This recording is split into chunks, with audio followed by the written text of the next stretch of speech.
రెండవ సమూయేలు 6వ అధ్యాయం మొట్టమొదటి వచనం చదువు.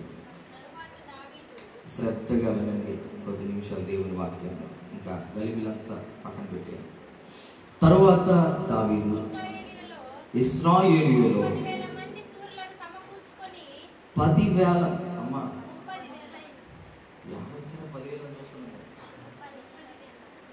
30,000 మంది శూరులను సమకూర్చుకొని బయలుదేరి కెరూబుల మధ్య నివసించు సైన్యములకు అధిపతియగు యెహోవాను అను తన నామమున పెట్టబడిన దేవుని మందసమును అచ్చట నుంచి తీసుకొని వచ్చుటకై తన యొద్దనున్న వారందరితో కూడా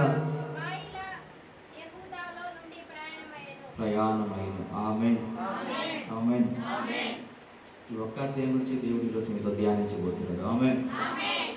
కుటుంబంలో పోగొట్టుకున్న స్థితి, కోల్పోయిన అనుభవాలు, పోగొట్టుకున్న ఆశీర్వాదాలు, కుటుంబాలలో ఏదో ఒక పోగొట్టుకున్న స్థితిలో ఉండే ప్రతి కుటుంబాలు ఈరోజు సంఘాల్లో చాలా ఉంటాయి.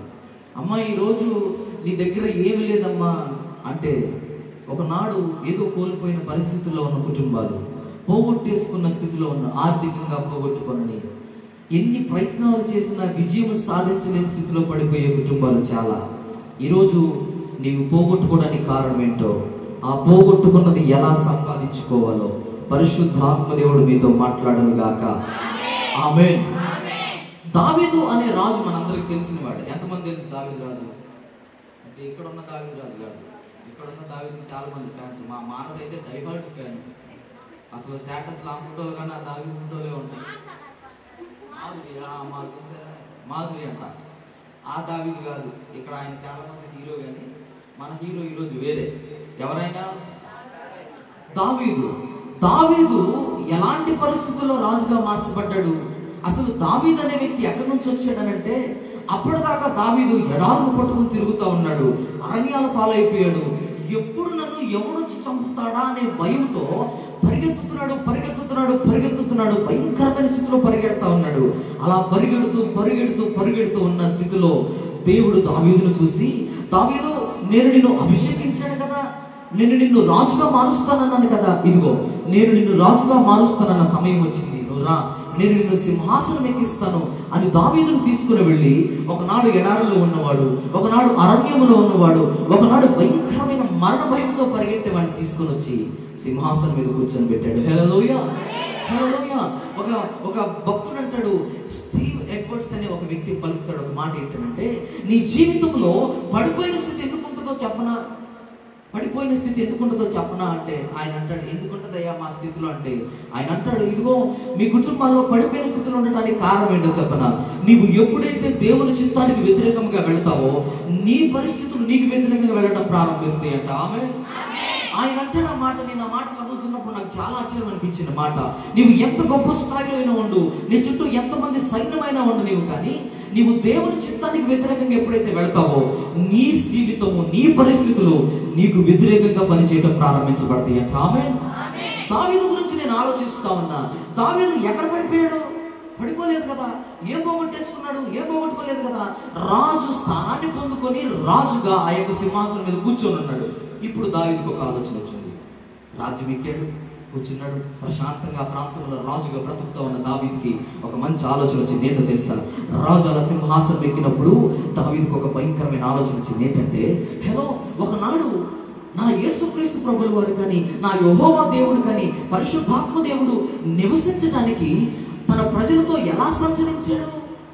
ఇశ్రాయేలు ప్రజలు దేవుడు తీసుకుని వచ్చి ఆ ఇశ్రాయేలు ప్రజలతో ఆయన ఎలా సంచరించాడు అని ఆలోచించినప్పుడు దావీదుకు ఒక మాట గుర్తొచ్చింది. ఆ ఇశ్రాయేలు ప్రజలతో దేవుడు నడవటానికి ఒక మందసం అనేది చేయించాడుగా. ఆ మందసం ఎక్కడుంటే అక్కడ విజయం ఉండేదిగా అని ఆలోచిస్తూ ఉన్నాడు. అసలు ఏంటయ్యా ఈ మందసం గురించి ఎంతమంది చేతులు ఎత్తండి ఒకసారి. మందసం తెలీదా? సరే చెప్తాను జాగ్రత్తగా. దేవుడు మోషేను ఒకరోజు పిలుస్తాడు. మోషేను ఒకరోజు పిలిచి, మోషే కదా అని, ఏంటయ్యా అంటే దేవుడు అంటాడు, నేను నిన్ను ఐగుప్తు బానిసత్వం నుంచి విడిపించావయ్యా, తీసుకొని వచ్చావయ్యా, ఇప్పుడు నేను మాట చెప్తా. ఏంటంటే ఇదిగో నీ జీవితంలో ఎక్కడైతే ఓటమి భయంతో ఉన్నారో, ఎక్కడైతే ఫరో మిమ్మల్ని నాశనం చేస్తాడు అనే భయంతో ఉన్నారో, ఈరోజు నేను మీకు ఒక మాట చెప్తున్నా. నేను మీ మధ్య నివసించాలి అని ఆశపడుతున్నాను, నేను మీ మధ్య జీవించాలని ఆశపడుతున్నాను, నేను మీతో కలిసి నడవాలని ఆశపడుతున్నాను. అందుకని నువ్వేం చేస్తావంటే ఒక ప్రత్యక్షపు గుడారాన్ని కట్టు. దానిలో అతి పరిశుద్ధ స్థలం, పరిశుద్ధ స్థలం, ఆవరణ కట్టు. దీని తర్వాత ఏం చేస్తావంటే ఒక పెట్టెని తీసుకొని దానికి బంగారు పొత్తుతో పూసి దాన్ని ఎలా చేయాలో, దాన్ని కొలతలు ఎంత ఉండాలో అన్నీ చెప్పేశాడు దేవుడు. అన్ని చెప్పే మాట అంటాడు, ఇదిగో మోషే ఇది నా మందస్సము, దీనిలో నువ్వేం పెట్టాలో తెలుసా? నీకు నేను ఆనాడు కొండ మీద పదాకులను ఇచ్చానే, ఆ పదాకులను తీసుకొని రా, ఆ మందస్సములో పెట్టు. మీరు ఎడారులో వెళుతున్నప్పుడు మన్నాను కురిపించారు కదా, ఆ మన్నాను అందులో పెట్టు. మీరు నీళ్లు లేక బాధపడుతున్నప్పుడు ఇలాంటి పరిస్థితుల్లో వెళ్ళారు కదా, ఇదిగో ఆనాడు చిగురించిన అహరోను కర్రను చూసావా, యాజకులుగా నేను ఎన్నుకున్నానే, ఆ చిగురించిన అహరోను కర్ర తీసుకురా, ఆ మందసములు పెట్టు. ఇవన్నీ పెట్టి ఏం చేస్తారంటే మీరు ఎక్కడికి వెళితే అక్కడ దీన్ని మోసుకుని వెళ్ళటానికి ఆ అహరోను వంశం ఉందే, యాజకుల వంశం, వాళ్ళని పిలిచి వాళ్ళ భుజాల మీద దీన్ని పెట్టి మీరు ఎడారిలో వెళితే ఎడారికి, మీరు ఎక్కడికి వెళితే అక్కడికి దీన్ని మోసుకొని వెళ్ళండి అయ్యా అని మోషేతో దేవుడు చెప్పాడు. ఏం మోసుకొని వెళ్ళమంటున్నాడు దేవుడు ఇప్పుడు మోషేని? ఎవరిని మోసుకొని వెళ్ళమంటున్నాడు? మోషేనా? మోషే కన్నా గొప్పడు ఎవడు లేడుగా. మరి దేవుడు యాజకులు ఎందుకు మోయమంటున్నాడు? దేవుడు అంటాడు, మోషే నువ్వు రాజు అయినా, నువ్వు గొప్పడు అయినా, నీకన్నా నా దృష్టిలో యాజకుడే గొప్పడు అంటున్నాడు. హల్లెలూయా. దేవుడు ఈ యొక్క సూచనలన్నీ చెప్పి తయారు చేశాడు. ఇప్పుడు మోషే చేస్తున్నాడు. ఆ యొక్క ఎడారిలో ఫరోకు భయపడిపోయి పరిగెడతా ఉన్నారు. వారితో పాటు వారందరూ జనులతో పాటు పిల్లలు వీళ్ళందరూ ఉన్నారు. ఆ మధ్యలో యాజకులు ఉన్నారు. యాజకుల భుజాల మీద మందసం ఉంది. హల్లెలూయా.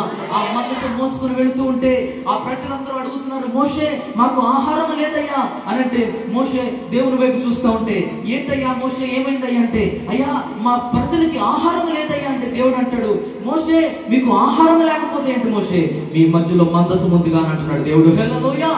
మోషే అంటున్నాడు, అయ్యా మా ప్రజలు తాగడానికి నీళ్ళు ఇవ్వయ్యా అంటే దేవుడు అంటాడు, మోషే మీకు నీరు లేకపోతే ఏంటి మోషే, మీ మధ్యలో మందసం ఉంది కదా అని పలుకుతున్నాడు. హల్లెలూయా.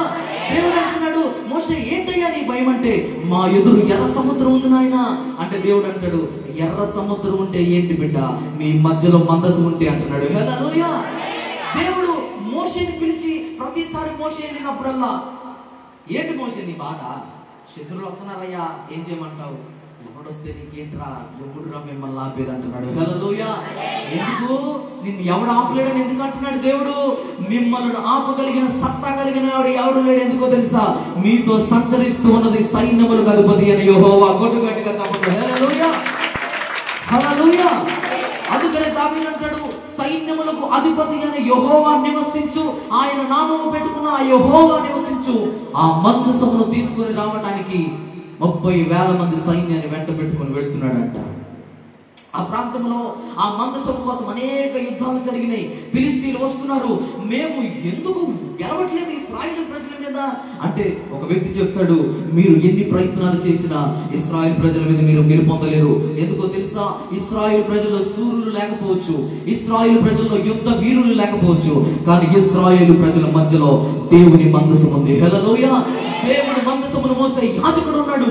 ఆ యాజకులు ఆ భుజాల మీద మందసాన్ని మోస్తూ ఉంటే దేవుడు అన్ని లక్షల మంది ప్రజల్ని ఆయన భుజాల మీద మోస్తున్నాడు. హల్లెలూయా. యాజకుడు మందసాన్ని మోస్తున్నాడు ఒక పక్క దేవుడు అన్ని లక్షల మందిని భుజాల మీద మోసుకుని వెళ్తున్నాడు. హల్లెలూయా. ఫిలిష్తీయులు ఒక రోజు వచ్చారు, ఆ ప్రాంతంలో మందసాన్ని దోచుకుని వెళ్ళడానికి పెద్ద యుద్ధం చేశారు. ఇశ్రాయేలు ప్రజలకు తెలియకుండా ఆ మందసాన్ని దోచుకొని వెళ్ళిపోయారు. ఆ మందసము దొంగిలించబడిన స్థితిలో వీళ్ళు తీసుకొని వెళ్ళి ఆ మందసాన్ని తీసుకొని ఆ బయలు దేవత నివసించే ఆ యొక్క దేవాలయంలో ఆ యొక్క మందసాన్ని ఏర్పాటు చేసి ఆ బయలు దేవత ముందు ఆ యొక్క మందసాన్ని పెట్టి ఆ నైట్ ఇంటికి వెళ్ళిపోయారు. ఎవరిలో కాళ్ళు వెళ్ళిపోతే పొద్దున్నే ఆ యొక్క ఫిలిష్తీయులు వచ్చి ఆ బయలు యొక్క దేవాలయాన్ని తెలిసి చూడగానే ఆ యొక్క మందసం ఎదుట అంత అజానుభావుడుగా ఉన్న ఆ యొక్క బయలు విగ్రహము కాలిపోయి మసైపోయి తన తలకాయి మందసము ముందు పడిపోయిందంట. హల్లెలూయా. మందసము ముందు బయలు దేవత యొక్క తలకాయ ఉంది. మందసము ముందు ఆ బయలుదేవత కాళ్ళు చేతులు విడివిడిగా పడిపోయి ఉన్నాయి. మందసం ముందు ఆ యొక్క బయలుదేవత యొక్క కాళ్ళు అలా పడిపోయి ఉంటే వీళ్ళందరూ చూసి, అమ్మో ఈ మందసమును మేము తీసుకొని వచ్చాం, ఇంత శక్తివంతమైన మందసము ముందు మా బయలుదేవత కూడా నిలబడలేకపోయింది అంటున్నారంట. హల్లెలూయా, హల్లెలూయా. బయలుదేవతను ఆరాధించే వాళ్ళు అనుకున్నారు ఈ మందసము ఎక్కడ ఉంటే అక్కడ విజయం కదా, మా ఇంట్లో తెచ్చిపెట్టుకుంటే మాకు కూడా విజయం పట్టదులే అని అనుకున్నాడు. అని అనుకుని ఆ యొక్క మందసమును తీసుకుని వచ్చి పెట్టుకున్నాడు. ఆ మందసమును తీసుకున్న తర్వాత వారు దేవుడిగా ఆరాధించేవాడే పడిపోయాడు. అంత మాత్రమే కాదు, 2 దినాలు గడిచింది, 3 దినాలు గడిచింది. తర్వాత నుంచి ఆ యొక్క ఫిలిష్తీయుల దేశంలో భయంకరమైన తెగులను ప్రారంభించాడు దేవుడు. ఆ ప్రాంతంలో లేనిపోయిన తెగుళ్లను వచ్చి వారి జీవితంలో చనిపోవడం ప్రారంభించాడు. దెబ్బకు వాళ్ళు భయవేసేసి ఈ మందసము మా యొక్క రాజ్యంలోకి వచ్చిన తర్వాతే ఇంత శోధనలో వెళ్తున్నాం, మాకు ఇది వద్దే వద్దు బాబు అని చెప్పి తీసుకుని వేరే ప్రాంతంలో అక్కడ పడేసేసి వచ్చేసాడు. దేవుడు అంటాడు, నా మందసం యొక్క శక్తి నా ప్రజలకు తెలుసు, ఆ మందసం ఎదుట ఏ చీకటి శక్తులు నిలబడలేమంటున్నాడు. హల్లెలూయా. నీవు ఆ మందసమును తీసుకుని వెళ్ళి అక్కడ ఏర్పాటు చేసుకోవచ్చు, నీ బయలు దేవత ముందు పెట్టుకోవచ్చు, నీ బయలు దేవత కూడా నా కాళ్ళ దగ్గర పడాల్సిందే అంటాడు. హల్లెలూయా. అబ్బో, దావీదుకు తెలిసి మాట, ఒకనాడు ఇశ్రాయేలు ప్రజలతో మందసం ఉంటే ఎంత ఆశీర్వాదం ఉందో, ఒకనాడు ఇశ్రాయేలు ప్రజలతో ఈ మందసం నడిపించబడుతూ ఉంటే ఆకలైనప్పుడు మన్నా వచ్చింది, నీళ్లు లేనప్పుడు నీటి ఓటలు ప్రవహింపజేశాడు, వెనక శత్రు సైన్యం ఉన్నప్పుడు నీటిలో ముంచేశాడు. అది ఉన్నంత కాలం అసలు ఎవరికి అపజయమే లేదు. ఇప్పుడు నేను రాజు అయ్యాను కనుక ఆ యొక్క మందసం నా రాజ్యంలో పెట్టుకోవాలని పరిగెడుతున్నాడు దావీదు. హల్లెలూయా. దావీదుకు తెలిసిన ఒక అద్భుతమైన విషయం ఏంటో తెలుసా? నేను రాజునైతే ఆశీర్వదించబడ్ను, నేను నా చుట్టూ 30,000 మంది, లక్షల మంది సైన్యం ఉంటే నేను దీవించబడ్ను, నా రాజ్యంలో నాతో దేవుడు నివసించే మందసం ఉంటే నేను ఆశీర్వదించబడతానని తెలుసుకున్నాడు. హల్లెలూయా.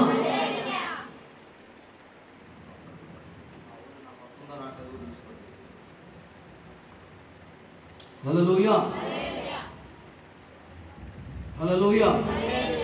కృపామయుడా నీలోనా, కృపామయుడా నీలోనా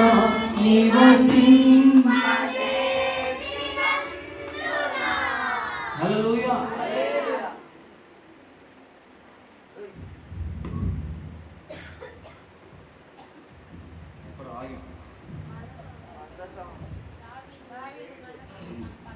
ఇప్పుడు దావీదుకు ఒక ఆలోచన వచ్చింది.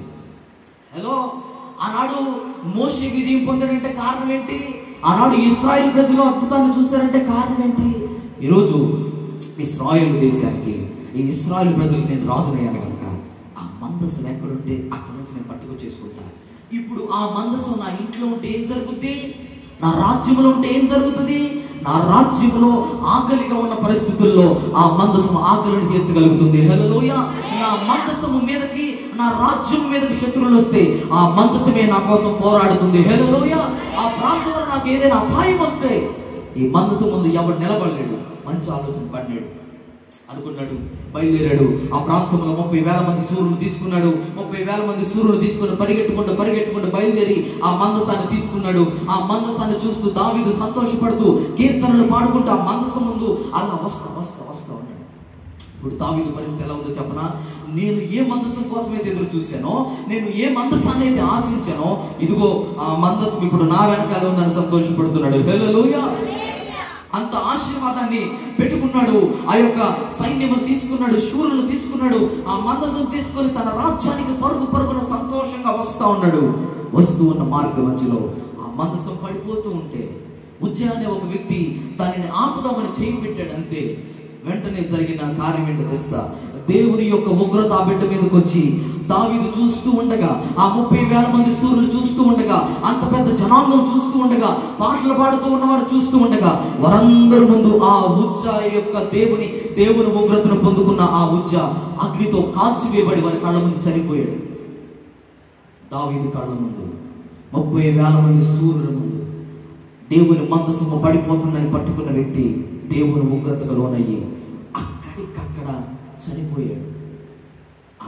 ఆ యొక్క పరిస్థితిని చూశాడు దావీదు.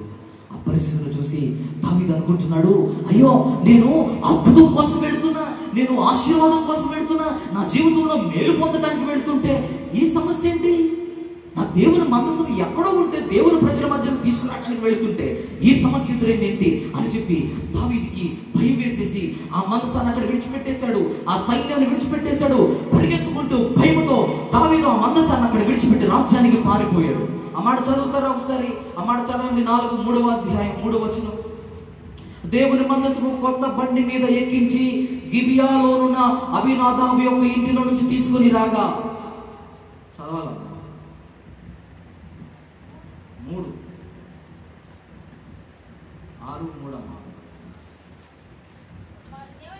వారు దేవుని మందసము గల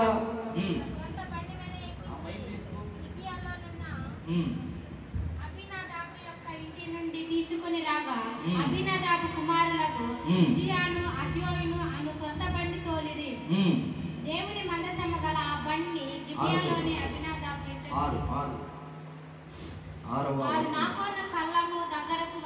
వచ్చినప్పుడు ఎడ్లకు కాళ్ళు జారినందున ఉజ్జా చేయి చాపి దేవుని మందసమును పట్టుకొనగా యెహోవా కోపము ఉజ్జా మీద రగులుకొనెను.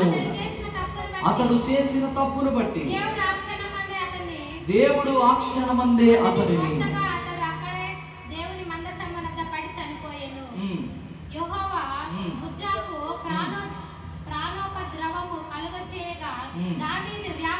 దావీదు వ్యాకులపడి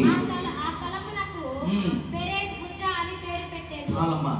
అసలు మీకు మాట చెప్పనా, పరిశుద్ధ గ్రంథంలో మొట్టమొదటిసారి ఈ ఎక్స్ప్రెషన్ ఎవరి దగ్గర కనపడదు. మీకు ఏంటో తెలుసా?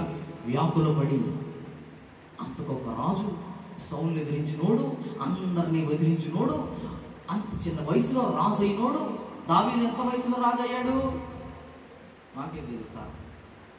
మాకేం రాజు మాకేం కాదు అంటారా? ఎప్పుడు రాజు అయ్యాడు దావీదు? అమ్మా వందనాలు తల్లి, 12 సంవత్సరాలు కాదమ్మా. దావీదు 37వ ఏట రాజుగా మార్చబడ్డాడు. రాసుకోండి. ఆమేన్. 37 సంవత్సరాలకి దావీదు రాజుగా మార్చబడితే ఆ ప్రాంతంలో అంత జయించిన వాడు, అంత గొప్ప స్థాయిలో ఉన్నవాడు ఆ యొక్క ఉగ్రతను చూసి భయంతో పరిగెత్తి వ్యాకులు పడట అనే మాటకు అర్థం చెప్పన. అందులో 3 ఎక్స్ప్రెషన్లు ఉంటాయి. ఒకటి భయంకరమైన భయం, రెండవది ఆశ్చర్యం పడిపోయాడు, ఇంకొకటి దేవుని మీద కోపం వచ్చేసిందంట దావీదుకి. భయం ఎందుకు పడ్డాడు? తన కళ్ళ ముందు ఒక వ్యక్తి అలా చంపబడి అలా తన కళ్ళ ముందు అంతమంది చూస్తూ ఉండగా చనిపోతే దేవుని ఉగ్రత ఎప్పుడు దావీదు చూడలే. అప్పటిదాకా దేవుని ఉగ్రత ఎవరు చూడలే.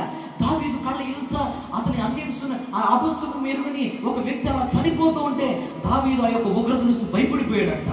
రెండవది దేవుని ఉగ్రత ఎలా ఉంటుందా అని ఆశ్చర్యపోయాడనంట. దావీదు కోపం వచ్చేసింది. ఎందుకు కోపం వచ్చింది? నేను దేవుని కోసం ప్రయాసపడి ఇంత దూరం ప్రయాసపడి వస్తుంటే దేవుడేంటి ఎలా చేశాడు అని చెప్పి భయపడిపోయి ఆశ్చర్యపడి దేవుని మీద కోపంతో ఆ ప్రాంతంలో మందసాన్ని విడిచిపెట్టి పరిగెత్తేశాడంట. దావీదు ఏ మందసం కోసం వెళ్ళాడో ఆ మందసం ఇంటికి రాకుండానే మార్గ మధ్యలో పోగొట్టేసుకున్నాడు.